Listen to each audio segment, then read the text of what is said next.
나는 김영석입니다. 사람은 나이를 먹을수록 새로운 것을 더 많이 갖는 것보다 이미 가진 것들을 어떻게 지키고 정리하며 살아가느냐가 더 중요해집니다. 젊을 때는 바깥으로 달려가며 성취를 쌓지만 중년 이후의 삶은 안으로 돌아오며 질서를 세우는 일에 더 가까워집니다. 그래서 저는 늘 한 가지를 강조합니다. 복을 부르는 비결 같은 말보다 더 확실한 것은 우리의 일상 속에서 흐트러진 것들을 바로잡아 삶의 균형을 되찾는 일이라는 것입니다. 복은 갑자기 떨어지는 것이 아니라 질서가 있는 곳에 천천히 스며들어 옵니다. 요즘 많은 분들이 이렇게 말씀하십니다. 교수님, 벌어도 남는 게 없습니다. 통장 잔고가 이상하게 줄어듭니다. 예전에는 조금씩이라도 모였는데 요즘은 자꾸 새어나가는 느낌입니다. 저는 그 말을 들을 때마다 단순히 경제가 어렵다, 물가가 올랐다, 이런 이야기만으로는 설명이 부족하다는 생각을 합니다. 물론 사회가 어려운 건 사실입니다. 하지만 같은 조건 속에서도 어떤 집은 버티고 어떤 집은 무너집니다. 어떤 사람은 같은 월급으로도 남기고 어떤 사람은 늘 쫓기듯 살아갑니다. 그 차이는 운이 좋고 나쁨에서만 오지 않습니다. 대부분은 삶의 질서에서 갈립니다. 시간의 질서, 관계의 질서, 돈의 질서, 그리고 무엇보다 마음의 질서입니다. 우리는 흔히 좋은 마음을 너무 쉽게 믿습니다. 나는 좋은 뜻으로 한 거야. 나는 베풀었을 뿐이야. 남을 도우면 돌아오겠지. 이런 말들 자체가 틀렸다는 게 아닙니다. 다만 좋은 마음이 좋은 결과로 이어지려면 반드시 조건이 있습니다. 그것은 경계입니다. 좋은 마음에도 경계가 있어야 합니다. 경계가 없으면 선의는 쉽게 피로가 되고 손해가 되고 때로는 후회가 됩니다. 저는 오랜 세월 사람을 만나며 한 가지를 자주 보았습니다. 가장 착한 사람들이 가장 먼저 무너질 때가 있습니다. 왜냐하면 착함은 때때로 거절하지 못하는 습관과 붙어 있기 때문입니다. 주고 나서 마음이 편하지 않고 도와주고 나서 더 불안해지는 이유는 그 선의가 질서 위에서 나온 것이 아니라 감정 위에서 나왔기 때문입니다. 특히 해마다 음력으로 새해를 맞고 정오를 지나며 정올 때 보름을 앞두는 시기에는 사람들의 마음이 흔들리기 쉽습니다. 올해는 잘 풀릴까? 아이들 앞길은 괜찮을까? 몸이 예전 같지 않은데 혹시 큰일이 생기진 않을까?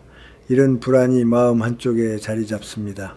이럴 때 사람은 이상하게도 큰 결심보다 작은 행동에서 틈을 보입니다. 마음이 조급하면 정리도 조급해지고 판단도 조급해지고 이 정도는 괜찮겠지 하며 넘기게 됩니다. 그런데 인생은 큰 실수보다 작은 틈에서 무너질 때가 많습니다. 제가 오늘 말씀드리고 싶은 것은 미신이 아닙니다. 저는 늘 현실을 중시합니다. 다만 현실이라는 것은 눈에 보이는 숫자만이 아니라 눈에 보이지 않는 습관과 태도까지 포함합니다. 사람에게는 각자의 리듬이 있습니다. 어떤 사람은 규칙적인 리듬으로 살고 어떤 사람은 흔들리는 리듬으로 삽니다. 그 리듬이 무너지면 건강이 먼저 흔들리고 관계가 흔들리고 마지막에는 돈이 흔들립니다. 그래서 저는 돈이 안 모인다는 말을 들으면 먼저 묻습니다. 요즘 생활 리듬은 어떠십니까? 잠은 잘 주무십니까? 집안은 정돈이 되어 있습니까? 주고받는 관계에서 경계는 서 있습니까? 대부분은 그 질문 앞에서 잠시 조용해집니다. 그리고 이렇게 말합니다. 교수님, 사실 요즘 마음이 좀 헝클어져 있습니다. 여기에서 아주 중요한 지점이 나옵니다. 우리 삶에는 물건이 단순한 물건으로만 남아있지 않습니다. 물건에는 사용한 사람의 습관이 붙어 있습니다. 손때가 묻고 기억이 묻고 마음이 묻습니다. 특히 오래 쓰는 물건일수록 그렇습니다. 누군가는 그게 무슨 말이냐, 물건은 물건이지 라고 말할지도 모릅니다. 그런데 여러분, 물건을 아무렇게나 다루는 사람이 자기 삶은 섬세하게 다룰 수 있을까요? 반대로 물건 하나를 정갈하게 다루는 사람은 대개 자기 마음도 조금은 정돈하려고 애씁니다. 물건은 삶의 태도를 비추는 거울입니다. 저는 젊은 시절 가진 것이 많지 않았습니다. 그때는 새 물건을 사는 것이 늘 부담이었고 한 번 산 물건을 오래 쓰는 게 자연스러웠습니다. 그래서 물건에 더 많은 의미가 실렸습니다. 낡은 가방 하나에도 오래된 코트 한 벌에도 그 시절의 바람과 절약과 자존심이 남아 있었습니다. 그런 물건을 누군가에게 건넬 때는 단순히 필요하니까 주는 것이 아니라 내 삶의 한 조각을 떼어주는 느낌이었습니다. 그리고 저는 깨달았습니다. 어떤 것은 나누면 따뜻해지지만 어떤 것은 나누는 순간 오히려 내 안의 질서가 무너질 수 있다는 것을 말입니다. 이제부터 제가 말씀드릴 이야기는 무엇을 주면 안 된다는 금기 목록을 늘어놓기 위해서가 아닙니다. 핵심은 한 가지입니다. 정월대보름을 앞두고 특히 마음이 흔들릴 때 우리는 주고받음이라는 이름으로 삶의 중심을 쉽게 밖으로 내어줄 수 있습니다. 그러니 이 시기만큼은 잠시 멈춰서서 생각하라는 것입니다. 정말 지금 이 순간에 건네는 것이 옳은가? 내가 감당할 수 있는 범위 안에서 하는가? 상대를 위한 행동이면서 동시에 나를 무너뜨리지 않는가? 이 세 가지 질문을 통과하지 못하면 그건 선의가 아니라 충동일 가능성이 큽니다. 그리고 제가 오늘의 큰 틀로 제안하고 싶은 것은 5가지 물건입니다. 왜 하필 5가지냐고요? 이 5가지는 단순한 소품이 아닙니다. 우리의 삶을 떠받치는 5개의 기둥과 연결되어 있습니다. 첫째는 돈의 질서, 둘째는 시간의 질서, 셋째는 관계와 이동의 질서, 넷째는 몸과 기억의 질서, 다섯째는 먹고 사는 기반의 질서입니다. 이 5 기둥이 흔들리면 인생은 생각보다 빠르게 불안정해집니다. 반대로 이 5 기둥을 단단히 세우면 큰 복을 기다리지 않아도 삶은 조금씩 안정됩니다. 오늘은 그 첫 문을 열겠습니다. 돈의 질서입니다. 그리고 그 질서는 의외로 아주 작은 곳에서 시작됩니다. 바로 지갑입니다. 우리는 지갑을 단순한 가죽 주머니라고 생각하지만 지갑은 한 사람의 돈 습관이 모여있는 자리입니다. 카드와 현금이 들어있고 영수증과 메모가 들어있고 때로는 신분증과 가족 사진까지 들어있습니다. 여러분, 이게 단순한 물건일까요? 지갑은 사실상 내가 돈을 대하는 방식이 농축되어 있는 공간입니다. 그래서 지갑이 흐트러진 사람은 대개 지출도 흐트러집니다. 지갑이 정돈된 사람은 대개 마음도 조금은 정돈되어 있습니다. 작은 것 같지만 삶은 이런 작은 것에서 방향이 결정됩니다. 다음 이야기에서 저는 왜 정월대 보름 전에는 지갑을 쉽게 주고받지 말아야 하는지, 그리고 혹시 이미 주고받은 분들이라면 어떤 방식으로 돈의 질서를 다시 세울 수 있는지 아주 현실적인 관점에서 말씀드리겠습니다. 겁을 주기 위해서가 아닙니다. 불안을 키우기 위해서가 아닙니다. 오히려 여러분이 다시 중심을 잡을 수 있도록 삶의 질서를 회복할 수 있도록 돕고 싶어서입니다. 인생은 어느 날 갑자기 무너지는 것 같지만 사실은 오래전부터 작은 틈이 쌓여 무너집니다.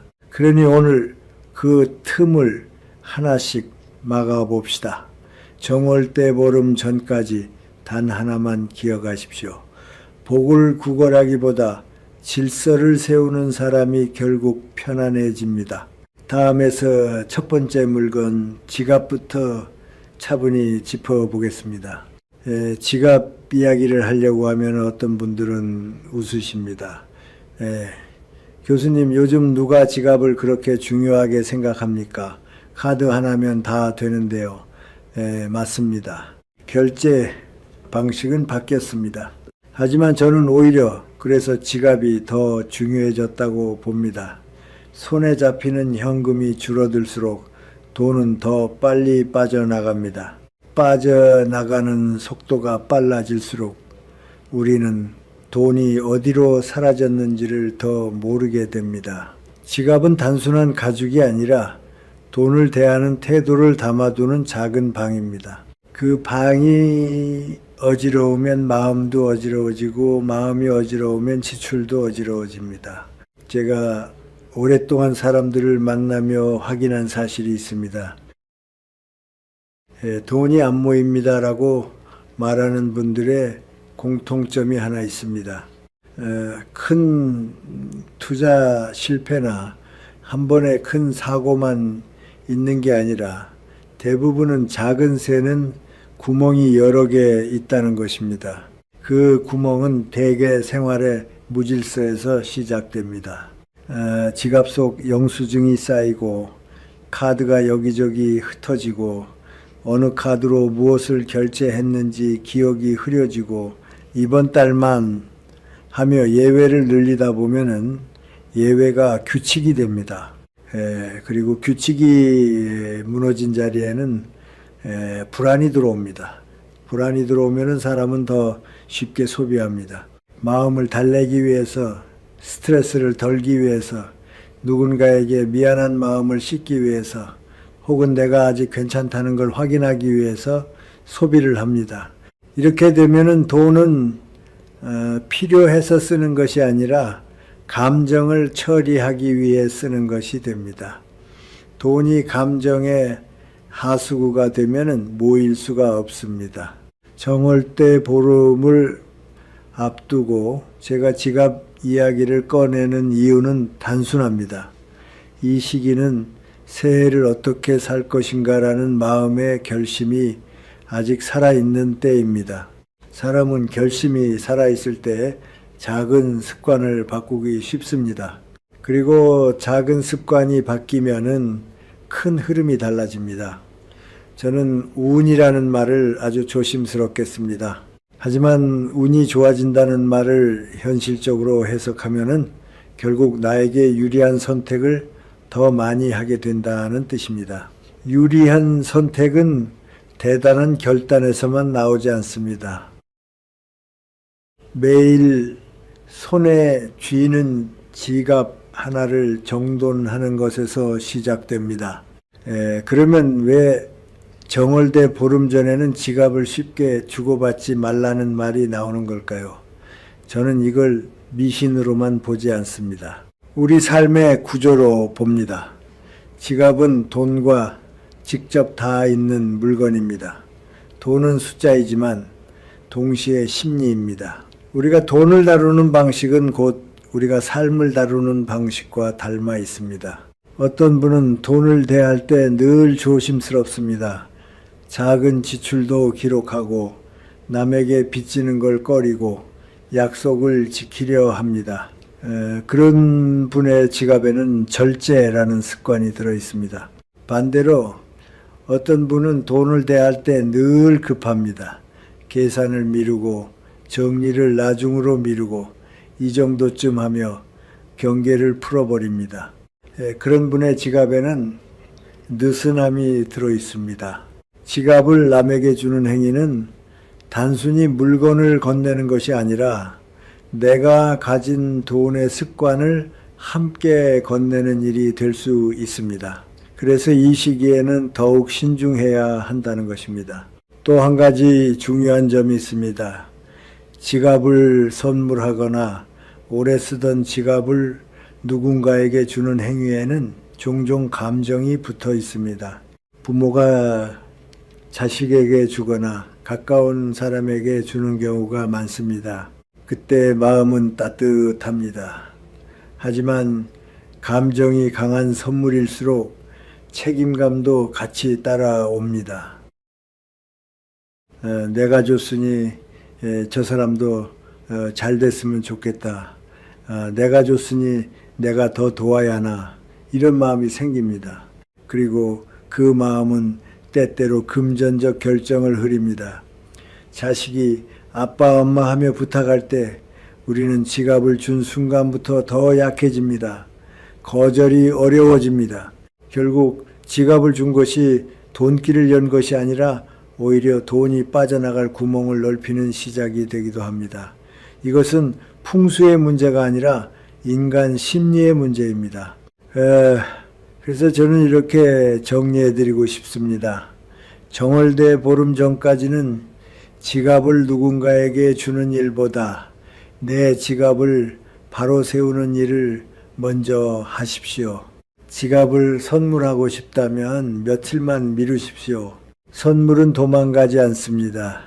하지만 내 생활의 질서는 도망갑니다. 한번 무너지면 다시 세우는 데 시간이 오래 걸립니다.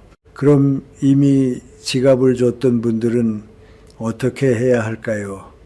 여기서부터가 김영석식 이야기입니다. 저는 누구에게도 공포를 주고 싶지 않습니다.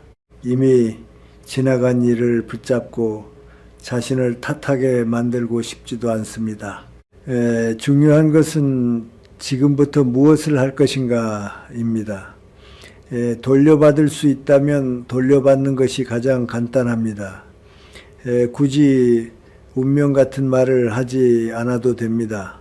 그 지갑에 내 신분증이 들어 있었던 것 같다. 카드 번호를 확인해야겠다. 잠깐 필요한 게 있다. 이런 현실적인 이유로도 충분합니다. 다만 상대가 상처받지 않게 말의 온도를 조절하십시오. 관계는 지키되 경계는 세우는 것이 성숙입니다. 만약 돌려받기 어려운 상황이라면 저는 다음 3가지를 권합니다. 첫째, 새 지갑이 문제가 아니라 새 질서가 문제라는 걸 기억하십시오. 지갑을 잃어버렸다면은 지갑이 없어서 돈이 새는 게 아니라 지갑이 없어진 틈에 질서가 무너졌기 때문에 돈이 새기 시작합니다. 그러니 즉시 작은 규칙을 하나 만들면 됩니다. 3일 동안만이라도 모든 지출을 메모하십시오. 커피 한 잔도 적으십시오. 사람은 기록을 시작하면 소비가 줄어듭니다. 이것은 심리학적으로도 분명합니다. 둘째, 카드 개수를 줄이십시오. 카드가 많으면 결제가 쉬워지면 통제가 어려워집니다. 한 장은 생활비, 한 장은 고정비, 이렇게 단순화하면 돈의 흐름이 보입니다. 셋째, 지갑 속을 정돈하십시오. 영수증은 오늘 처리하고 내일로 미루지 마십시오. 지갑 속 먼지를 닦는 일은 마음의 먼지를 닦는 일과 닮아 있습니다. 제가 젊었을 때 한 친구가 있었습니다. 그 친구는 늘 사람에게 잘했습니다. 어려운 사람이 있으면 먼저 지갑을 열었습니다. 그 마음이 나쁘다는 게 아닙니다. 문제는 그 친구가 자신의 삶을 정리하지 못한 상태에서 남을 정리하려 했다는 것입니다.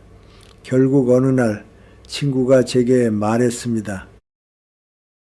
나는 왜 이렇게 늘 남을 도와도 내 삶은 더 불안해지지? 저는 그때 이렇게 답했습니다. 너는 도움을 주기 전에 먼저 네 삶의 경계를 세워야 한다. 경계 없는 선의는 너를 지치게 하고 지친 상태에서 하는 도움은 너를 가난하게 만든다. 그 친구는 한동안 제 말을 못 알아들었습니다. 그런데 시간이 지나서야 알게 되었다고 했습니다. 지갑을 여는 습관을 줄이기 시작하자 마음이 편안해지고 오히려 필요한 곳에 더 정확히 도울 수 있게 되었다고 말입니다. 정월대 보름 전이라는 말은 결국 지금이 방향을 바로잡기 좋은 때라는 뜻으로 이해하시면 됩니다. 지갑을 남에게 주지 말라는 말도 본질은 당신의 돈 습관을 남에게 맡기지 말라는 말입니다.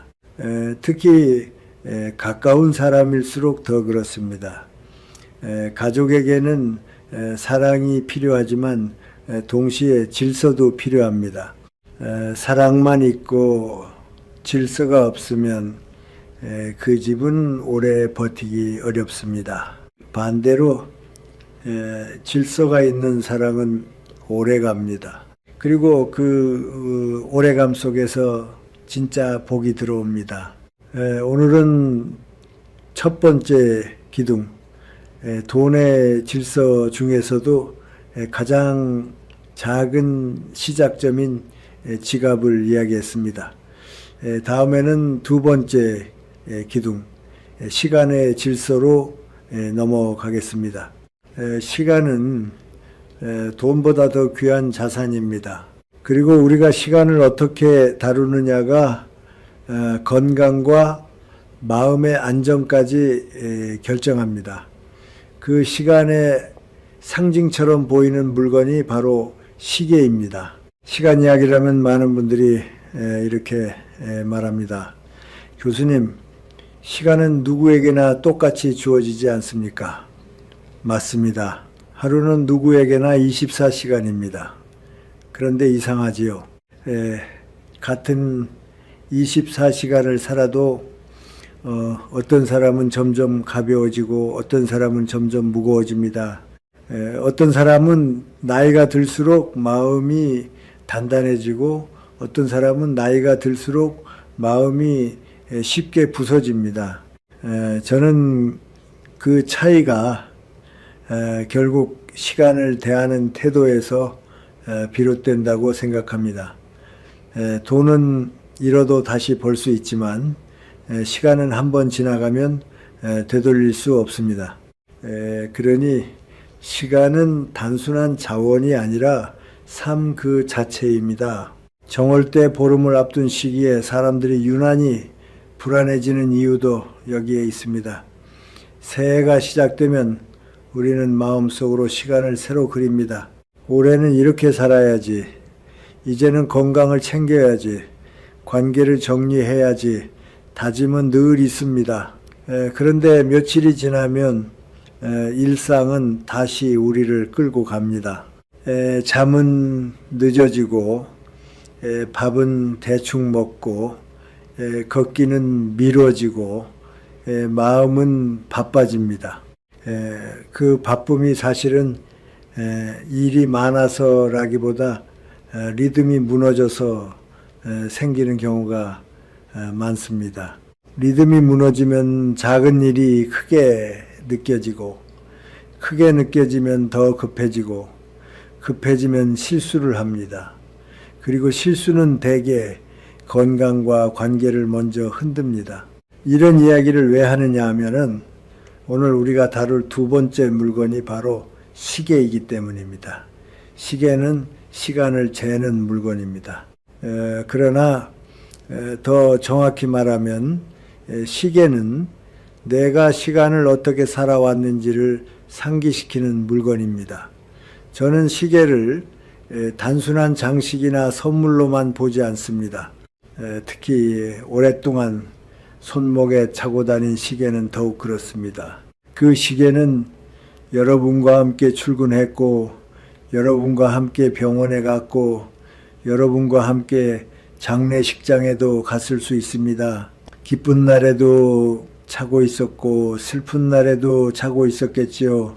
그런 물건을 누군가에게 건네는 행위는 그냥 물건을 주는 일이 아니라 그 시간의 기억과 리듬을 함께 건네는 일이 될 수도 있습니다. 여기서 누군가는 교수님, 그건 너무 과장 아닙니까? 라고 할 수도 있습니다. 저는 과장을 좋아하지 않습니다. 그래서 저는 이 문제를 미신이 아니라 삶의 구조로 설명합니다. 인간은 습관의 동물입니다. 습관은 시간을 통해 만들어집니다. 그리고 습관은 어떤 상징과 연결될 때 더 단단해집니다. 어떤 사람은 커피 한 잔으로 하루의 시작을 고정하고 어떤 사람은 아침 라디오로 시간을 고정합니다. 어떤 사람에게는 운동화가 운동의 상징이고 어떤 사람에게는 손목 시계가 규칙의 상징입니다. 특히 시계는 손목에서 심장 박동과 함께 움직입니다. 그 작은 진동은 은근히 우리의 의식을 붙잡습니다. 지금 몇 시지? 약 먹을 시간이다. 약속 시간이 다가온다. 이제 자야 한다. 이렇게 시계는 단순히 시간을 보여주는 게 아니라 우리 생활의 경계를 세워줍니다. 그런데 정월대 보름 전후처럼 마음이 흔들리는 시기에 누군가에게 시계를 선뜻 선물하거나 오래 차던 시계를 좋은 뜻으로 넘겨주면 어떤 일이 생길 수 있을까요? 첫째, 내가 가진 리듬의 중심이 흔들릴 수 있습니다. 둘째, 선물을 받은 사람과의 관계가 묘하게 무거워질 수 있습니다.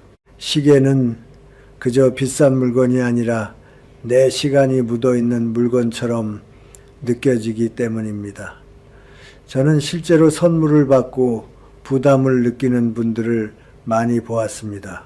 교수님, 저 사람이 좋은 뜻으로 준 건 알겠는데 왠지 차기가 부담스럽습니다. 그런 부담은 관계를 흐리게 합니다. 선물이 사랑을 확인하는 도구가 아니라 부담을 확인하는 도구가 되면 좋지 않습니다. 또 한 가지가 있습니다. 우리는 나이가 들수록 시간의 체감이 달라집니다. 젊을 때는 시간이 길게 느껴집니다.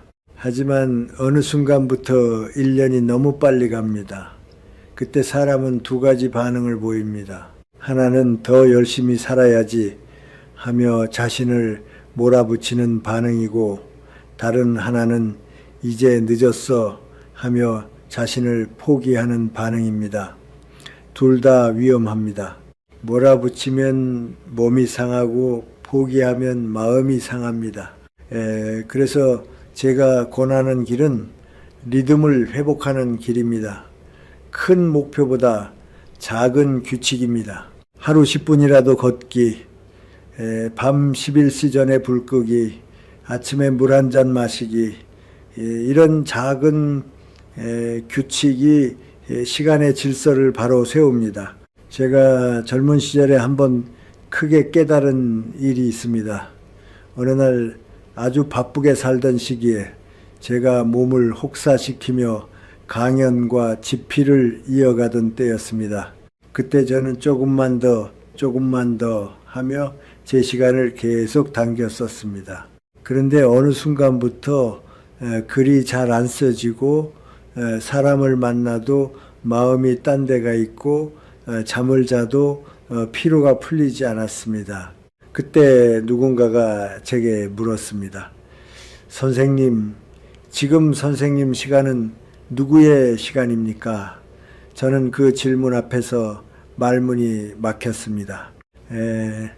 나는 내 시간을 산다고 생각했는데 사실은 남의 기대와 일정표에 끌려다니고 있었던 것입니다. 그때 저는 결심했습니다.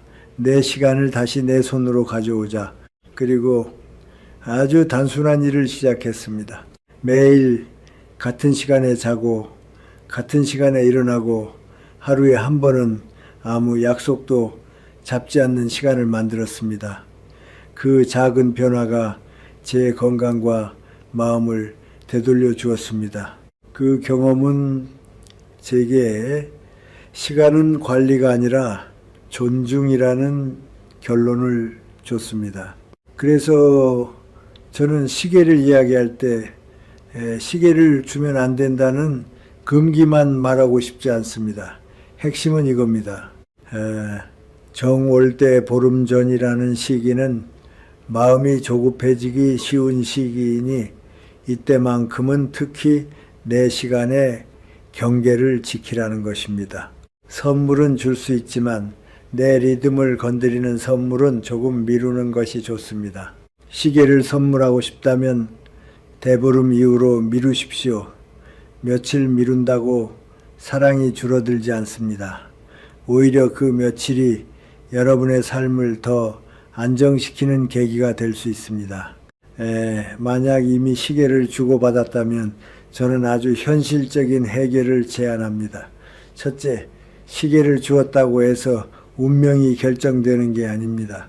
중요한 것은 그 일을 계기로 내 리듬이 무너졌는지 점검하는 것입니다. 최근에 잠이 불규칙해졌다면 그게 핵심입니다.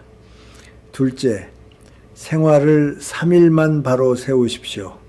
저는 종종 3일만 제대로 하라고 말합니다. 3일 동안 일찍 자고 일찍 일어나고 규칙적으로 식사하고 20분 걷기만 해도 몸은 다시 안전한 리듬으로 돌아왔구나 하고 반응합니다.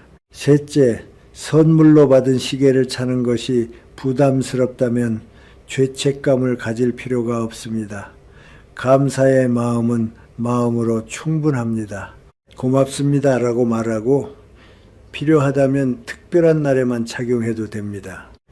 관계를 지키되 내 리듬을 희생하지 않는 것이 성숙입니다. 여러분, 나이가 들수록 가장 무서운 것은 돈이 줄어드는 것이 아니라 생활의 리듬이 무너지는 것입니다. 리듬이 무너지면 건강이 먼저 무너지고 건강이 무너지면 마음이 무너지고 마음이 무너지면 관계가 무너지고 관계가 무너지면 돈은 더 빨리 틉니다. 결국 모든 것은 연결되어 있습니다. 시계는 그 연결의 중심에 있는 상징입니다. 그러니 이 시기에는 시간을 아끼려 하지 말고 시간을 존중하십시오. 늦었다고 자신을 몰아붙이지도 말고 이제 끝이라고 포기하지도 마십시오. 작은 규칙으로 리듬을 세우는 것, 그것이 중년 이후의 지혜입니다. 다음에는 세 번째 기둥으로 넘어가겠습니다. 관계와 이동의 질서입니다. 사람의 발이 어디로 향하느냐가 결국 인생이 어디로 가는지를 결정합니다. 그 발과 가장 가까운 물건이 무엇입니까? 바로 신발과 슬리퍼입니다. 사람의 인생은 결국 어디로 걸어가느냐로 드러납니다. 말로는 좋은 삶을 말하지만 발걸음은 솔직합니다. 어떤 사람은 늘 병원으로 향하고 어떤 사람은 늘 시장으로 향하고 어떤 사람은 늘 남의 눈치를 보러 향합니다. 반대로 어떤 사람은 산책로로 향하고 도서관으로 향하고 자기 마음을 돌보는 곳으로 향합니다. 저는 오랫동안 이것을 보며 한 가지를 깨달았습니다. 삶의 방향은 거창한 결심으로 정해지는 게 아니라 매일의 발걸음이 쌓여서 만들어진다는 것입니다. 그래서 오늘은 세 번째 기둥, 관계와 이동의 질서에 대해 말씀드리겠습니다. 그리고 그 질서와 아주 가까운 물건이 바로 신발과 슬리퍼입니다. 신발을 단순히 발을 보호하는 도구로만 보는 분들도 있습니다. 하지만 신발은 생각보다 많은 의미를 품습니다. 신발은 밖으로 나갈 때 신는 물건입니다. 즉, 신발은 나의 외부 세계와 연결되어 있습니다.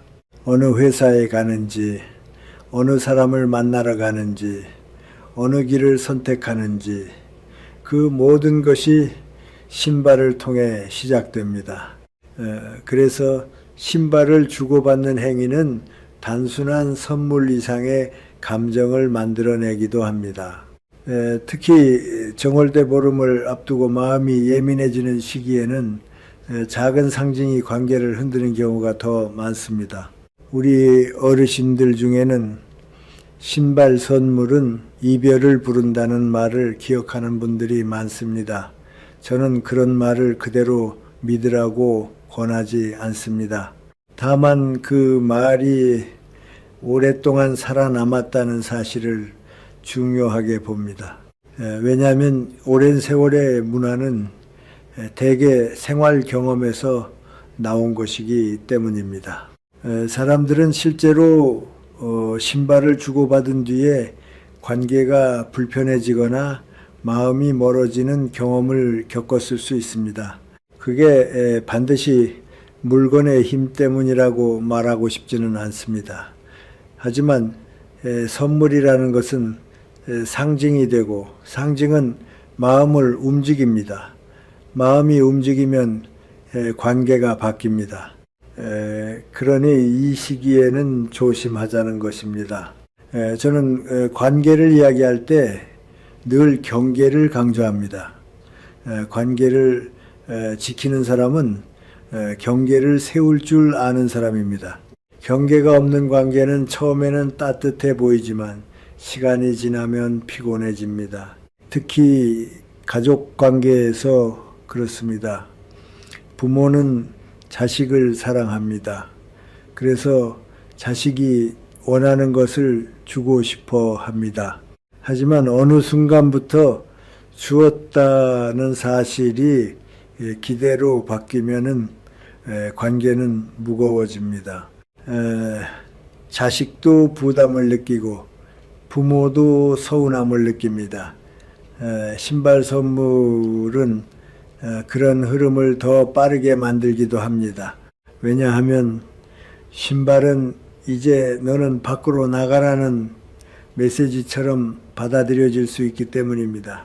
실제로 저는 상담을 하다 보면은 이런 말을 듣습니다. 교수님, 어머니가 결혼할 때 신발을 사주셨는데 그 뒤로 이상하게 마음이 멀어진 것 같습니다. 물론 신발이 원인이라고 단정할 수는 없습니다. 하지만 그 선물에 담긴 감정, 그리고 선물 이후에 생긴 기대와 부담의 구조는 분명히 관계를 바꿀 수 있습니다. 신발에는 또 하나의 현실적인 측면이 있습니다. 신발은 바닥과 가장 가까운 물건입니다. 땅은 온갖 먼지와 균과 냄새가 섞여 있습니다. 말하자면 신발은 밖의 모든 것을 발 밑에 붙여 집 안으로 들고 들어오는 통로입니다. 그래서 예부터 집안에서 신발을 어디에 두느냐, 현관을 어떻게 정리하느냐를 중요하게 여겼습니다. 저는 이것도 미신이 아니라 생활위생과 심리의 문제라고 봅니다. 현관이 어지러우면 마음이 어지럽습니다. 신발이 뒤엉켜 있으면 관계도 뒤엉키기 쉽습니다. 별것 아닌데요? 라고 말할 수 있지만은 별것 아닌 것이 모여 인생이 됩니다. 특히 슬리퍼는 더욱 섬세합니다. 슬리퍼는 집 안에서 신는 물건입니다. 즉 슬리퍼는 가정의 리듬과 연결되어 있습니다. 가족은 집안에서 가장 많이 부딪힙니다. 밖에서는 예의를 지키지만 집에서는 쉽게 무너집니다. 말이 거칠어지고 표정이 무뎌지고 배려가 줄어듭니다. 그때 집의 기운은 빠르게 흐트러집니다. 저는 가정이 무너지는 가장 빠른 길은 큰 싸움이 아니라 작은 무례라고 생각합니다. 슬리퍼는 그 작은 무례가 가장 자주 지나가는 길목에 놓여 있습니다. 현관 슬리퍼가 늘 흐트러져 있고 집안 슬리퍼가 여기저기 널려 있으면 가족은 무의식적으로 이 집은 정돈되지 않았다는 메시지를 받습니다. 정돈되지 않은 집에서는 정돈된 대화가 나오기 어렵습니다. 그래서 저는 정월 때 보름 전에는 신발과 슬리퍼를 남에게 주고받는 일보다 내 집의 현관을 먼저 정리하라고 권합니다. 현관은 집의 얼굴입니다. 밖에서 지친 마음이 들어올 때 현관이 정돈되어 있으면은 마음이 한번 걸러집니다. 아, 내가 돌아올 곳이 있구나. 그 안정감이 관계를 부드럽게 만듭니다. 반대로 현관이 어지러우면 들어오는 순간부터 짜증이 납니다. 짜증은 대개 가장 가까운 사람에게 쏟아집니다. 그래서 저는 아주 실용적인 방법을 제안합니다. 정월 때 보름 전까지 딱 7일만 해보십시오. 현관에 있는 신발을 절반으로 줄이십시오. 자주 신는 것만 남기고 나머지는 정리하십시오. 낡은 것은 과감히 버리십시오. 버린다는 것은 단지 물건을 버리는 게 아니라 나쁜 습관을 버리는 행위가 되기도 합니다. 그럼 이미 신발이나 슬리퍼를 누군가에게 주신 분들은 어떻게 해야 할까요? 저는 여기서도 공포를 주고 싶지 않습니다. 큰일 난다는 말은 사람을 얼게 만들 뿐입니다. 중요한 것은 관계와 생활의 질서를 다시 세우는 것입니다. 첫째, 가능하면 거래로 바꾸십시오. 이 말이 이상하게 들릴 수도 있습니다. 하지만 관계에서 가장 위험한 것은 공짜가 주는 모호함입니다. 공짜는 기대를 만들고 기대는 서운함을 만듭니다. 그러니 만약 이미 신발을 줬다면 아주 작은 금액이라도 받으십시오. 이건 그냥 내가 마음이 불편해서 그러는데 1,000원이라도 내게 줘. 이렇게 말하면 관계가 오히려 가벼워질 수 있습니다. 선물을 정으로만 남겨두지 않고 경계로 정리하는 방법입니다. 둘째, 선물로 신발을 준 사람에게는 관계를 더 따뜻하게 확인해 주십시오. 신발이 상징이 될 수 있다면 말과 행동은 그 상징을 지우는 힘이 있습니다. 너 잘 지내지? 요즘 힘든 건 없니? 밥은 잘 먹고 있니? 이런 간단한 말이 관계를 살립니다. 저는 나이가 들수록 관계는 더 자주 확인해야 한다고 생각합니다. 젊을 때는 바쁘다는 이유로 멀어져도 다시 붙일 시간이 있지만 나이가 들면 한번 멀어지면 붙이기 어렵습니다. 그러니 작은 확인을 자주 해야 합니다. 셋째, 신발과 관련된 문제의 핵심은 결국 발걸음입니다. 내가 요즘 어디로 자주 가고 있는지 돌아보십시오. 사람을 만나러 가는 길이 너무 피곤하다면 그 관계는 조정이 필요할 수도 있습니다. 누군가를 만나고 나면 마음이 늘 무겁다면 그 관계에는 경계가 부족한 것입니다. 반대로 어떤 사람을 만나면 마음이 가벼워지고 집에 돌아오는 길이 따뜻해진다면 그 관계는 지켜야 합니다. 신발은 발을 보호하는 도구이지만 동시에 발걸음을 선택하게 만드는 상징이기도 합니다. 그래서 저는 좋은 신발을 신으라 보다 더 중요한 말을 합니다. 좋은 길로 걸어가라. 좋은 길은 멀리 있지 않습니다. 내 몸을 지치게 하지 않는 길, 내 마음을 후회하게 하지 않는 길, 내 가족을 상처 입히지 않는 길이 좋은 길입니다. 정월대 보름 전이라는 시기적 말은 결국 지금이 정리의 때라는 뜻입니다. 신발과 슬리퍼를 남에게 주지 말라는 말도 본질은 관계와 생활의 경계를 허물지 말라는 의미로 이해하면 됩니다. 집안의 현관을 정돈하고 발걸음을 줄이고 불필요한 만남을 정리하고 꼭 필요한 인연을 더 정성껏 챙기십시오. 그렇게 하면은 관계는 가벼워지고 마음은 안정되고 삶의 리듬이 다시 살아납니다. 그리고 그 안정감 속에서 돈도 새지 않습니다. 건강도 흔들리지 않습니다. 결국 모든 것은 연결되어 있기 때문입니다. 다음에는 네 번째 기둥으로 넘어가겠습니다. 몸과 기억의 질서입니다. 그 질서와 가장 가까운 것이 무엇일까요? 바로 옷과 이불입니다.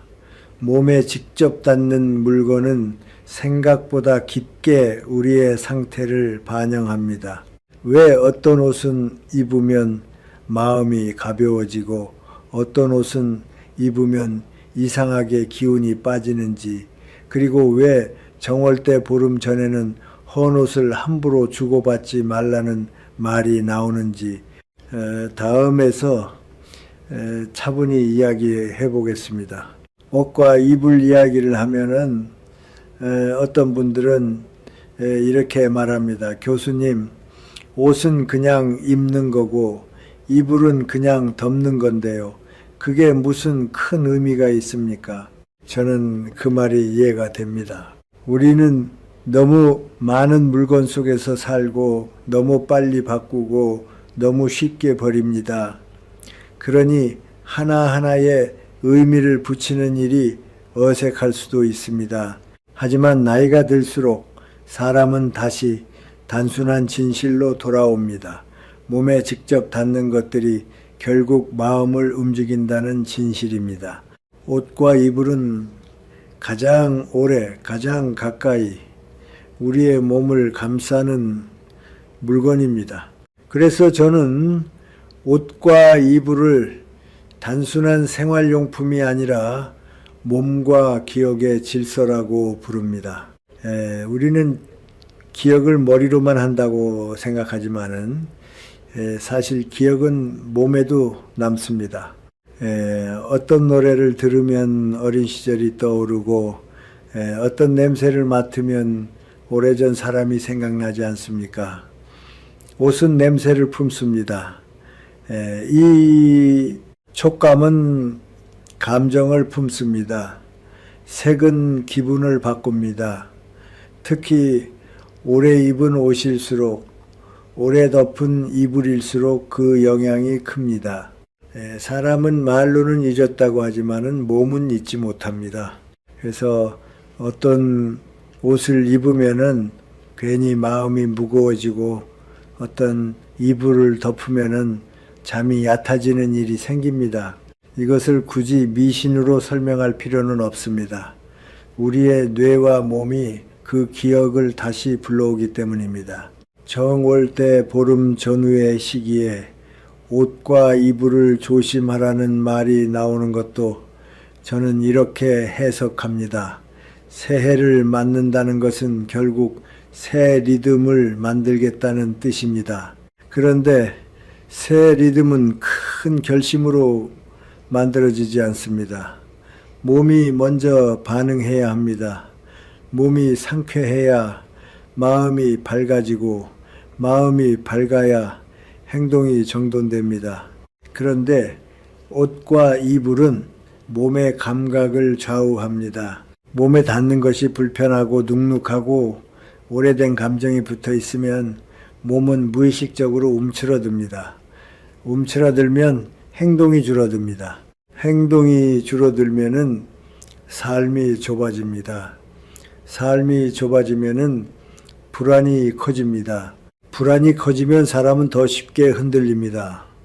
결국 옷과 이불은 그냥 물건이 아니라 삶의 폭을 결정하는 도구가 되기도 합니다. 제가 젊었을 때는 옷이 많지 않았습니다.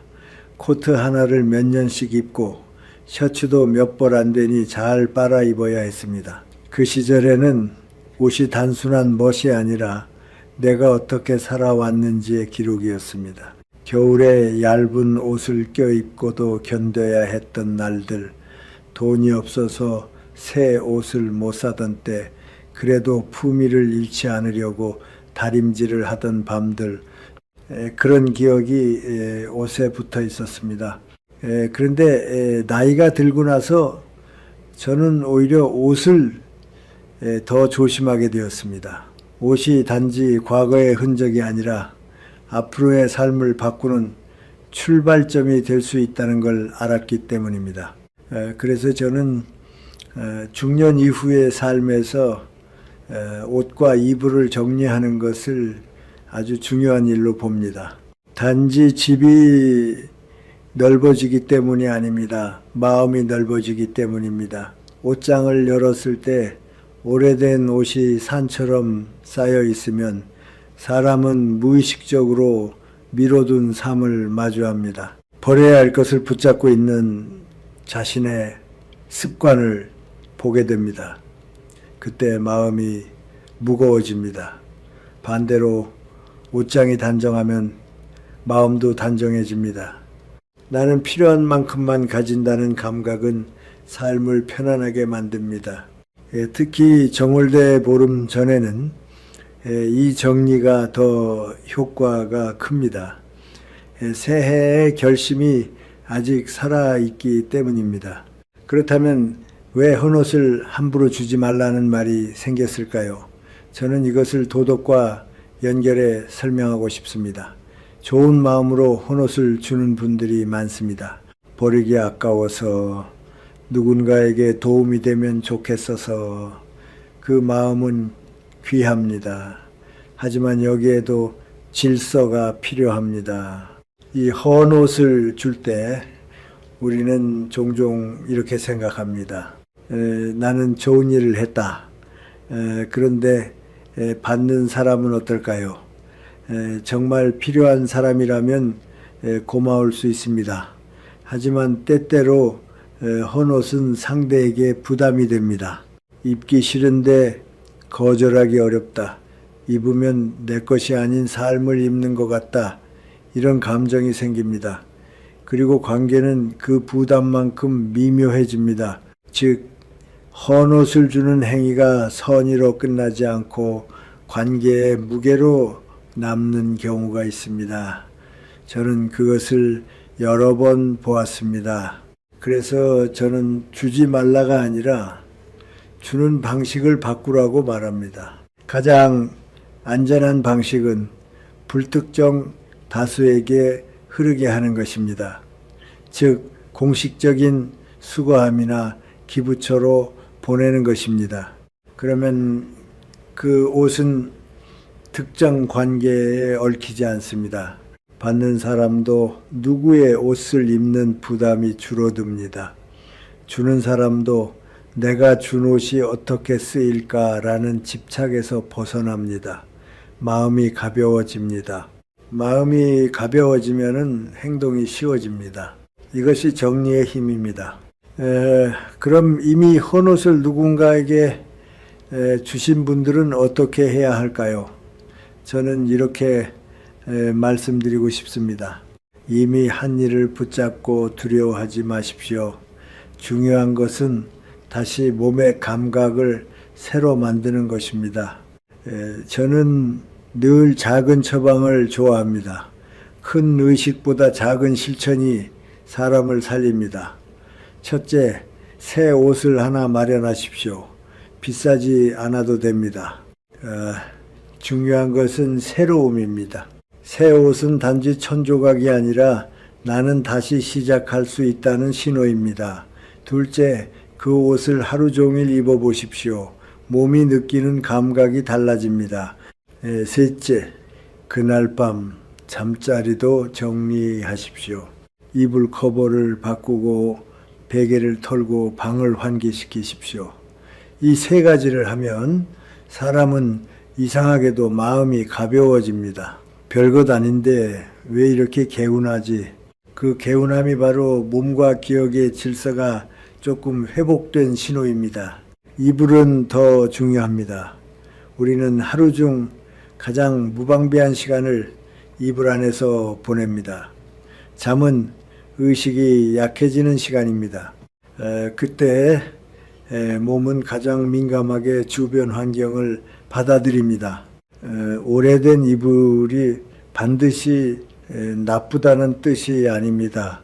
다만 오래된 이불에 지친 기억이 붙어 있을 수 있습니다. 늘 아프던 시절에 덮던 이불, 가족 갈등이 심하던 시절에 덮던 이불, 불안 속에서 뒤척이던 밤들의 감각이 남아있을 수 있습니다.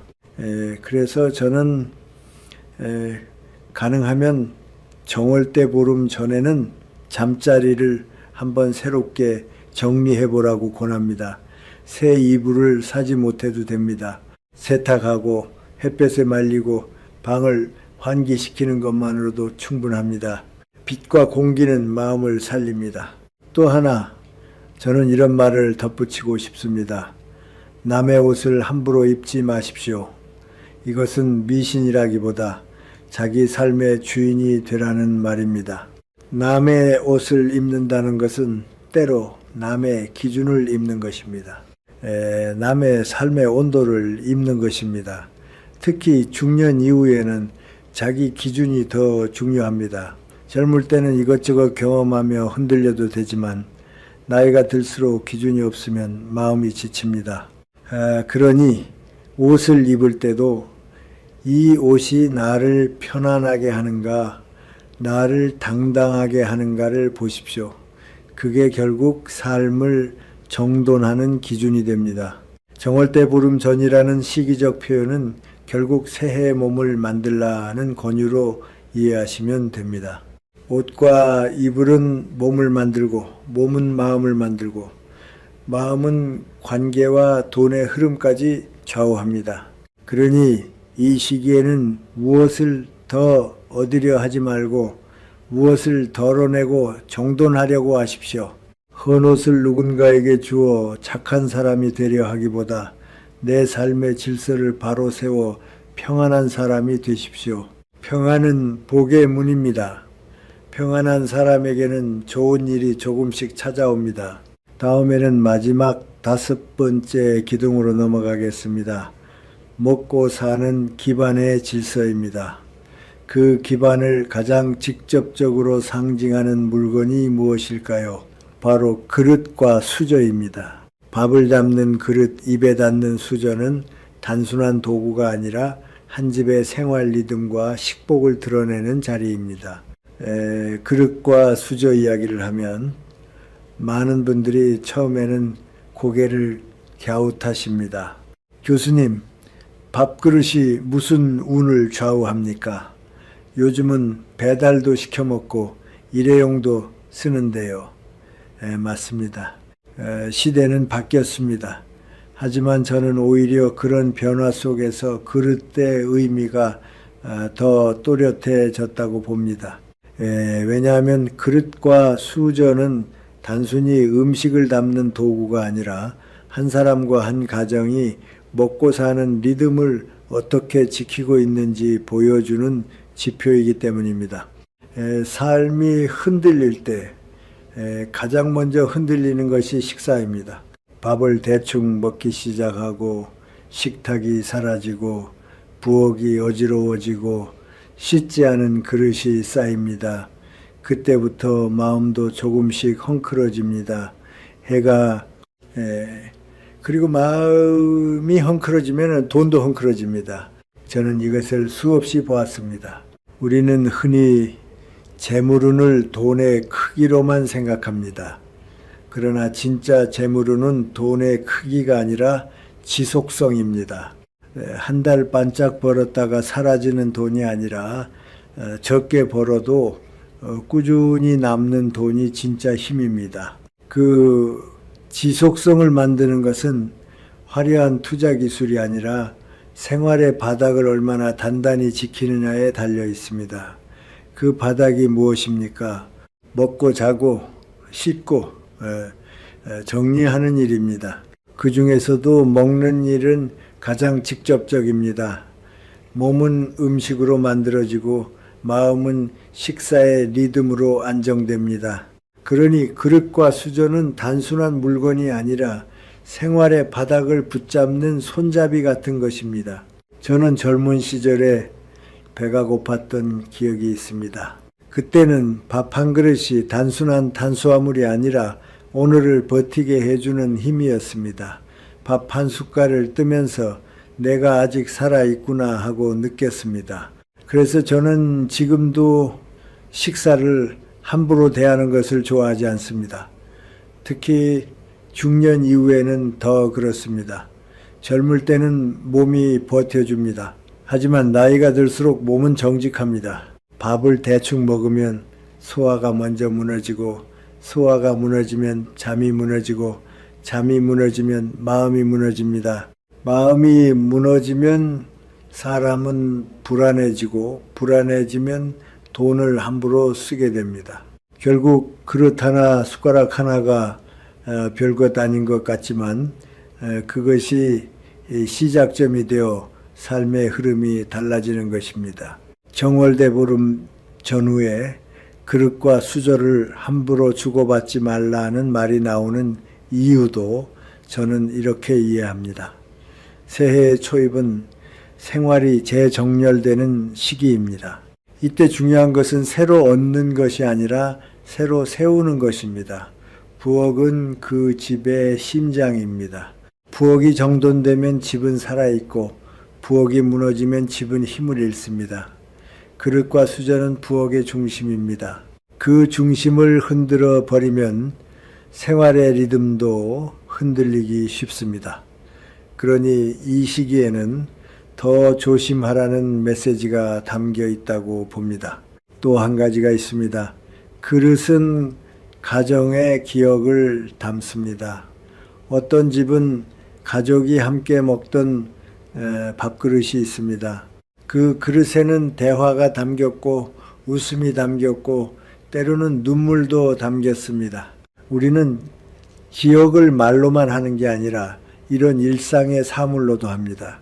그래서 오래 쓰던 그릇을 누군가에게 건넬 때 어떤 분들은 이상하게 허전해집니다. 별거 아닌데 마음이 싱숭생숭하다. 그 허전함은 단지 물건을 잃어서가 아니라 생활의 중심 한 부분이 빠져나간 느낌 때문입니다. 특히 정월처럼 마음이 예민할 때 그 허전함은 더 크게 느껴집니다. 그러면 사람은 불안해지고, 불안은 소비와 갈등을 부릅니다. 결국은 생활이 흔들립니다. 수저는 더 민감합니다. 수저는 입에 직접 닿습니다. 입은 단지 음식을 넣는 구멍이 아니라 말이 나오는 자리이기도 합니다. 중년 이후에는 말 때문에 무너지는 관계가 정말 많습니다. 같은 말도 입에서 나오면은 힘이 다릅니다. 그래서 저는 수저를 볼 때마다 생각합니다. 이 입으로 나는 무엇을 먹고 무엇을 말하며 살아왔는가? 수저가 정갈한 집은 대개 말도 정갈합니다. 반대로 부엌이 어지러운 집은 말도 쉽게 거칠어집니다. 이것은 도덕의 문제가 아니라 환경의 문제입니다. 환경이 사람을 만듭니다. 그러니 수저를 정돈하는 것은 말과 관계를 정돈하는 시작이 될 수 있습니다. 그렇다면 우리는 무엇을 어떻게 하면 좋을까요? 저는 늘 겁주지 말고 할 수 있는 것부터를 권합니다. 정월대 보름 전이라는 시기 또한 공포가 아니라 실천의 기회로 삼으면 됩니다. 첫째, 부엌의 그릇을 한번 점검하십시오. 금이 간 그릇, 깨진 그릇, 지나치게 오래되어 위생이 불안한 그릇이 있다면 과감히 정리하십시오. 아까워서 붙잡고 있으면 마음도 같이 붙잡힙니다. 마음이 붙잡히면 새로 시작하기가 어렵습니다. 버린다는 것은 손해가 아니라 정리입니다. 정리는 복을 부르는 가장 현실적인 방법입니다. 둘째, 그릇을 누군가에게 나눠주고 싶은 마음이 든다면 잠시 멈추십시오. 정말 필요한 사람에게 새 것을 주는 것은 좋습니다.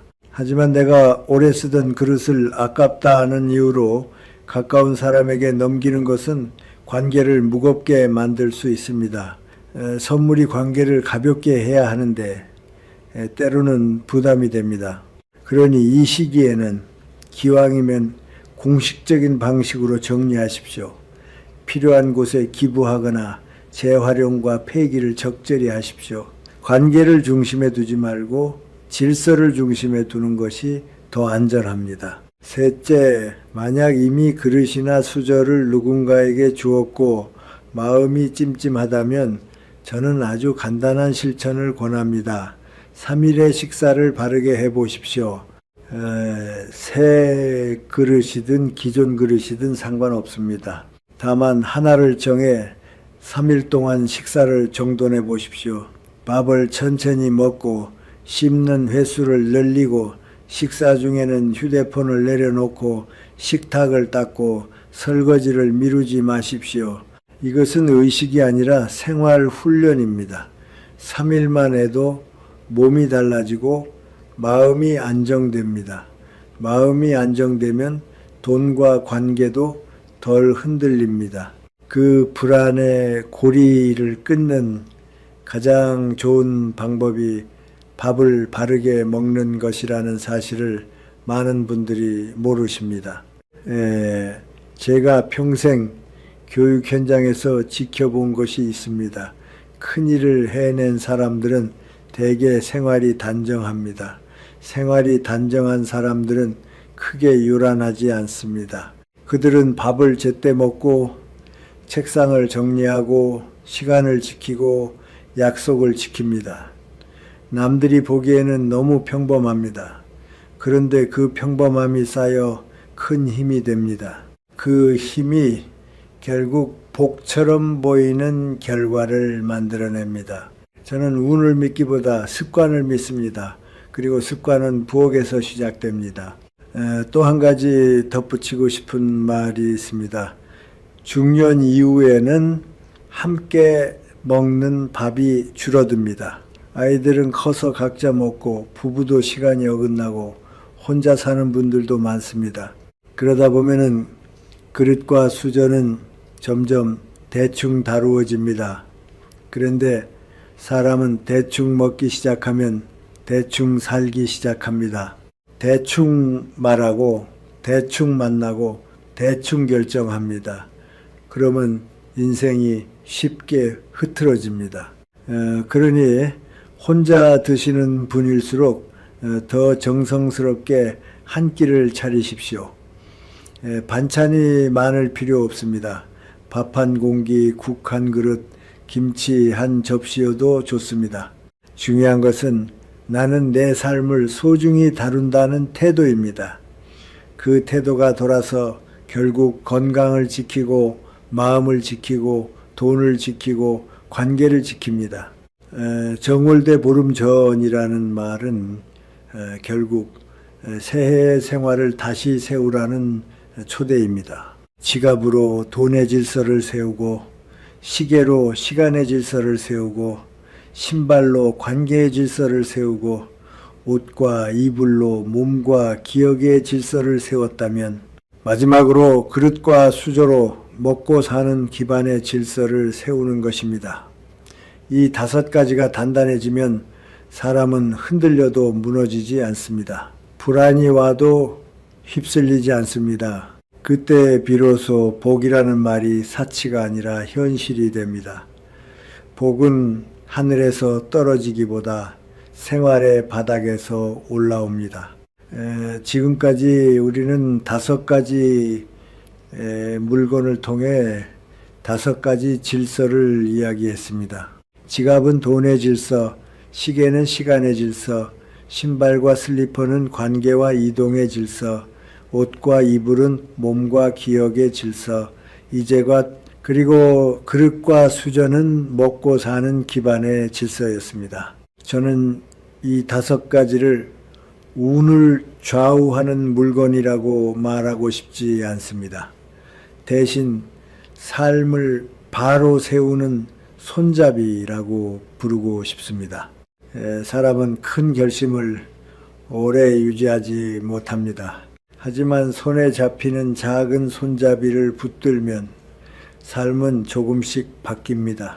그래서 오늘은 이 5가지를 한 번에 묶어 정월대보름 전까지 우리가 무엇을 지키면 좋을지, 그리고 무엇을 내려놓아야 하는지 김영석의 언어로 정리해 드리겠습니다.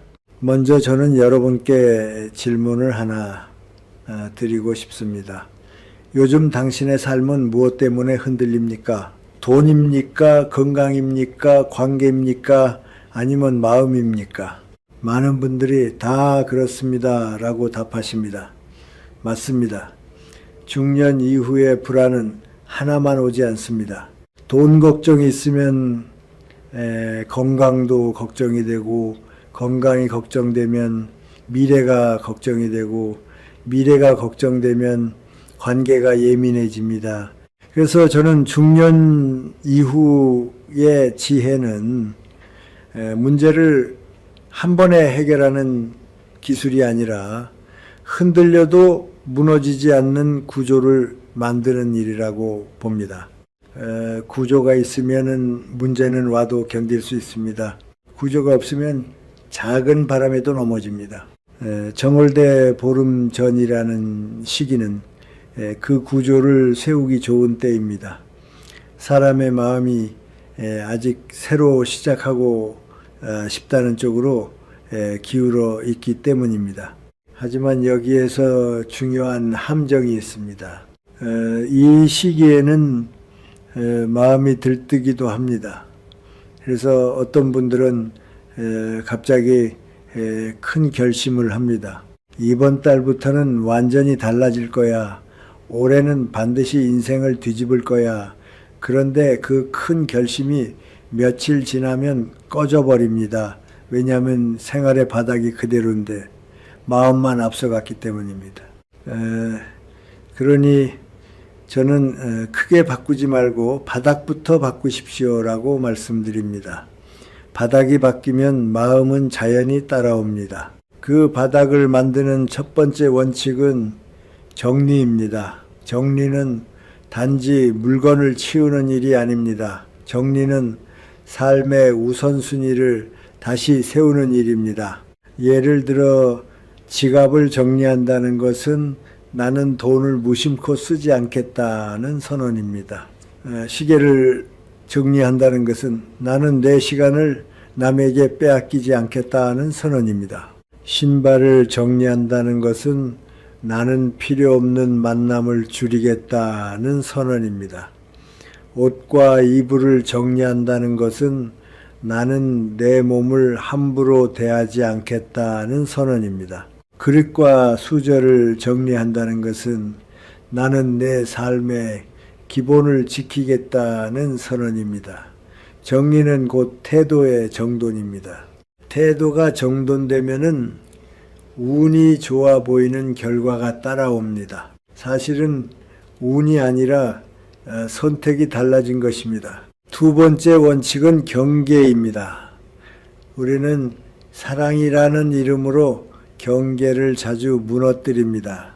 가족이니까, 친구니까, 오래 봤으니까 내가 더 참아야지 이런 말로 경계를 흐립니다. 그런데 경계가 흐려지면 관계는 따뜻해지는 게 아니라 오히려 더 상처를 주기 쉬워집니다. 저는 오랫동안 사람을 만나며 이것을 보았습니다. 상처는 낯선 사람에게서가 아니라 가까운 사람에게서 더 깊게 옵니다. 왜냐하면 가까운 사람에게는 기대가 있기 때문입니다. 기대는 사랑이 될 수도 있지만 때로는 폭력이 됩니다. 그러니 정월대 보름 전까지 딱 한 가지 경계를 세워보십시오. 나는 내 삶의 기본을 무너뜨리면서까지 누군가를 만족시키지 않겠다. 이 경계 하나가 여러분을 지켜줍니다. 여기서 5가지 물건이 다시 의미를 갖습니다. 지갑을 함부로 주지 말라는 말은 돈의 경계를 지키라는 말입니다. 시계를 함부로 주지 말라는 말은 시간의 경계를 지키라는 말입니다. 신발을 함부로 주지 말라는 말은 관계의 경계를 지키라는 말입니다. 옷과 이불을 함부로 주지 말라는 말은 몸과 감정의 경계를 지키라는 말입니다. 그릇과 수저를 함부로 주지 말라는 말은 생활의 경계를 지키라는 말입니다. 결국 이 모든 금기는 두려움이 아니라 경계의 언어로 읽어야 합니다. 제가 여러분께 제안하고 싶은 실천은 거창하지 않습니다. 정월대 보름 전까지 7일만 해보십시오. 사람은 7일만 해도 변화를 느낍니다. 첫째 날 지갑을 비우고 정리하십시오. 필요 없는 영수증은 버리고 카드 수를 줄이고 현금은 생활비만 남기십시오. 둘째 날 시간표를 정리하십시오. 잠자는 시간을 정하고 아침에 일어나는 시간을 정하십시오. 셋째 날 현관을 정리하십시오. 신발을 줄이고 자주 신는 것만 남기십시오. 넷째 날 옷장을 정리하십시오. 안 입는 옷을 꺼내고 너무 낡은 것은 과감히 정리하십시오. 다섯째 날 잠자리를 정리하십시오. 이불을 세탁하거나 햇볕에 말리고 방을 환기시키십시오. 여섯째 날 부엌을 정리하십시오. 그릇을 점검하고 깨진 것은 버리고 설거지를 미루지 않겠다고 다짐하십시오. 일곱째 날 말과 마음을 정리하십시오. 이것이 가장 중요합니다. 왜 마지막이 말과 마음이냐고요? 삶은 결국 말로 굳어집니다. 사람은 자기가 하는 말을 자기가 가장 많이 듣습니다. 그래서 저는 말이 운명을 만든다는 말을 절반은 믿습니다. 하지만 그 말은 단지 주문처럼 외우라는 뜻이 아닙니다. 말은 태도를 드러냅니다. 나는 안 돼라고 자주 말하는 사람은 실제로 포기하는 선택을 더 많이 합니다. 나는 늘 손해만 봐라고 말하는 사람은 관계에서도 경계를 세우지 못합니다. 이 정도는 괜찮아 라고 말하는 사람은 결국 작은 틈을 크게 만듭니다. 그러니 정월대 보름 전에는 말을 바꾸기보다 먼저 말의 습관을 점검하십시오. 내 입에서 어떤 말이 자주 나오는지, 그 말이 나를 살리는지, 나를 깎아먹는지 보십시오. 저는 나이가 들수록 말이 단정해져야 한다고 생각합니다. 단정한 말은 사람을 단정하게 만듭니다. 예를 들어 나는 돈이 없다. 대신 나는 지금 지출을 정리하고 있다라고 말해 보십시오. 나는 몸이 약하다. 대신 나는 오늘부터 리듬을 회복하고 있다라고 말해 보십시오.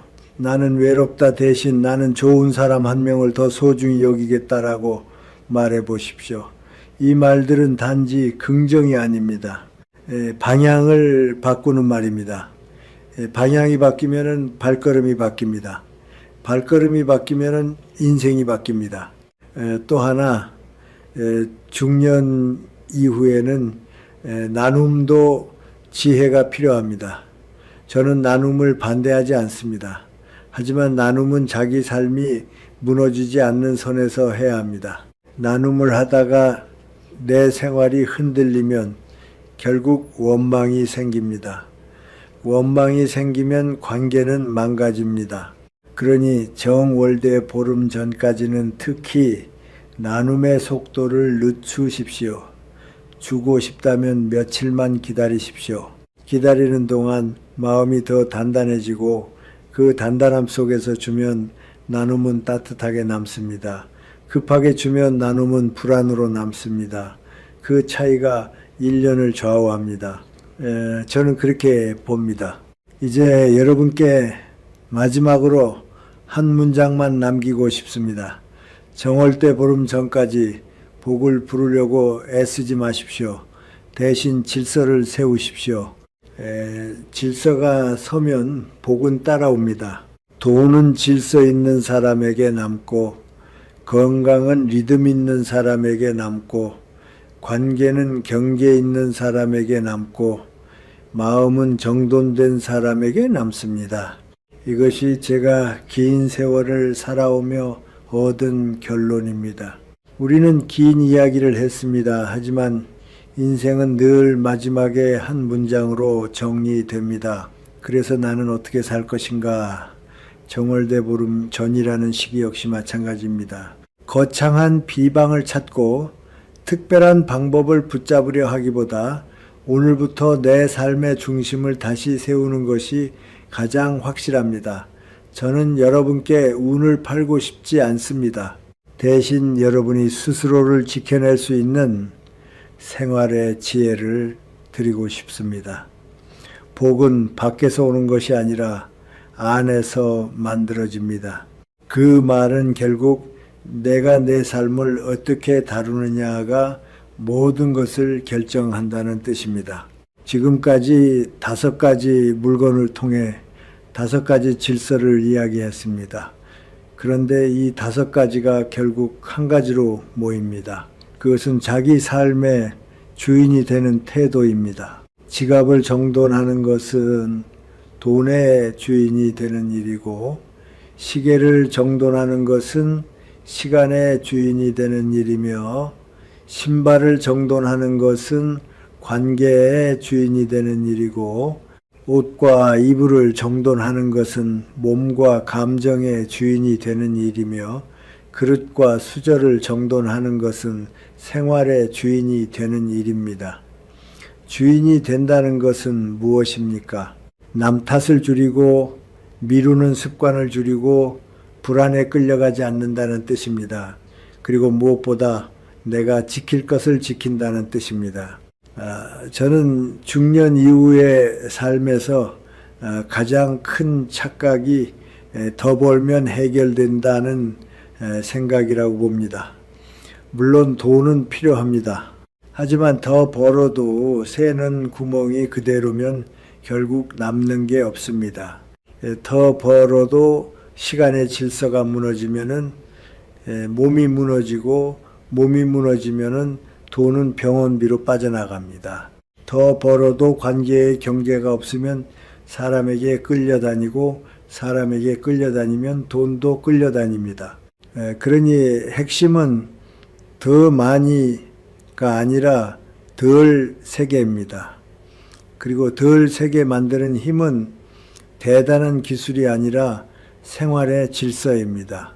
그래서 저는 마지막 파트에서 여러분이 바로 적용할 수 있는 한 줄 실천을 드리겠습니다. 긴 설명은 이제 충분합니다.